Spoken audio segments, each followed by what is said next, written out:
자, 4페이지 보시면 일단 현물출자가 의뢰가 들어왔던 건입니다. 근데 어떤 식으로 들어오느냐. 현물출자라 하더라도 이게 우리가 전에 시간에 몇 번 했었죠. 그러니까 설립 단계에서 납입 방법, 죽음의 납입 방법이 현금이 아닌 현물이었다. 그죠? 그러니까 발기 설립에도 현물출자가 있고 모집순에도 현물출자가 있죠. 그리고 우리가 유상증자를 할 때도 죽음의 납입 방법 중에서 현물출자가 있죠. 그죠? 현금 아닌 현물출자. 그러니까 그 부분을 뒤로 넘겨놨단 말이에요. 그 얘기를 지금 하자는 것이고요. 실제 사례에서는 발기 설립일 때 이제 진행됐던 케이스를 갖고 얘기를 드립니다. 이게 그러니까 이제 처음에 시작할 때 보면 이렇게 틀을 만들 때 보면 설립에 대한 내용을 일단은 써올리셔야 돼요. 설립에 대한 내용으로 발기 설립 절차를 떠올리고 그 발기 설립의 구도에서 필요했던 자료들 있죠. 거기에 플러스 현물출자에 있기 때문에 달라지는 내용, 이런 식으로 결합을 시키시기 바랍니다. 내용을 보시면 사례를 소개해드리고 나중에 풀어드리는 걸로 하게 되는데요. 상호가 이제 주식회사 부 어쩌고저쩌고가 됩니다. 그리고 본점 주소가 경기도 부천시에 있습니다. 부천시에 있고요. 그 다음에 공고방법 우리가 항상 받았죠. 공고방법 보면은 원래 전자적 일간신문에 하는 공고방법을 쓰는데 여기는 이제 홈페이지를 개인사업으로 유지를 하고 계셨어요. 그래서 그 홈페이지 쓰겠다. 그러니까 홈페이지 공고방법을 쓰고 거기에 더불어서 부차적으로 전산장애나 이런 것들이 있을 적에 어떤 식으로 할까? 그때 신문도 지정을 했습니다. 아주영제로. 자, 자본금은요. 아직은 이 협의 단계에서는 정확하게 알 수 없어요. 왜 그러느냐. 개인 사업자가 부동산을 포함한 사업용 자산, 그리고 거기에서 부채가 있을 수 있죠. 사업 전체를 넘기는 거기 때문에 부채를 뺀 나머지 순자산 가액, 자산 부채 순자산에서 자본할 때 그 얘기죠. 그걸 개인 사업자도 그걸 평가를 정리를 할 수 있단 말이에요. 정리를 해놓고 나면 그 순자산 가액이 결국은 그 사업체를 사오는 가격이 되죠. 그러면 그 사오는 가격을 생각을 해보면 그 금액이 기준이 돼서 회사의 설립 자본금이 됩니다. 그래서 나중에 감정 및 회계평가 후에 확정을 하기로 하고, 그 다음에 한 주당 금액은 얼마로 하기로 하고, 그 다음에 납입 방법은 지금 같은 경우는 개인이 갖고 있던 그 사업용 부동산에 사업용 고정자산 및 부채 일체가 넘어왔기 때문에 전액 현물출자로 했습니다. 그래서 박아무개가 개인 사업자를 운영하는 그 주형, 금형 아시죠? 금형 같은 것들을 제조하는 개인 사업자인데 그 영업 자산 및 사업용 부동산을 포함한다 이렇게 되어 있습니다.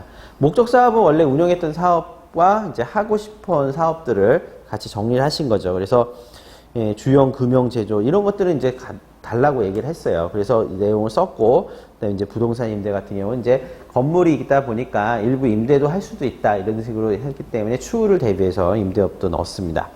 자, 그 다음에 인적사항을 보면은 지금 같은 경우는 자본금이 20억 상당일 것이다. 그러니까 일단의 기준이 10억이 넘죠. 10억이 넘어가기 때문에 자본금 10억 이상이면은 발기 설립이라 하더라도 10억 미만 발기 설립이 아니기 때문에 특례가 다 없습니다. 그쵸?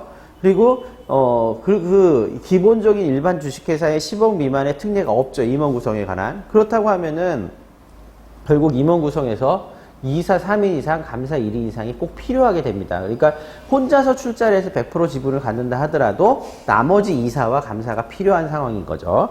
그렇다고 하면은 지금 대표이사는 지금 사업자 대표자인 박아무개죠. 예, 그래서 그분이 하실 거고, 그 다음에 이제 지분율은 100%를 가져갈 것이다. 그리고 나머지 주주인 이사 박아무개하고 박아무개 이제 2명이 있고, 그 다음에 감사 김아무개가 있게 됩니다. 자, 그러면 내용을 이렇게 정리를 해서 이게 오가면서 정리를 해보면 개인 사업자로 제조업을 운영하는 박아무개 돈은 법인 사업자로 전환하고자 하고요. 이 내용은 결국은 나중에 이제 이론적인 부분에서 개인 사업자의 법인 전환이라는 이슈가 생깁니다.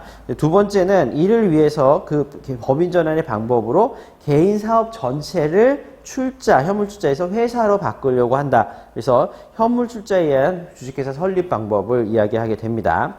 그 다음에 현물출자하는 자산에는 사업용 부동산인 토지 건물이 포함되어 있기 때문에 사업용 부동산 현물출자로 인해서 이 법인으로 넘어갔을 적에 소유자 바뀌죠. 그때 소유권 이전 등기에 대해서는 어떻게 할 것이냐 라는 이슈가 생길 것이고, 그 다음에 현자산 가치는 대략 20억 원 정도가 되니까 설립 자본금이 이에 상당할 것이다 라고 하니까 자본금 10억 이상의 주식회사 설립 방식을 취하는 그런 부분으로 쪼개보는 거예요. 알고 있는 내용들을 쪼개는 거죠.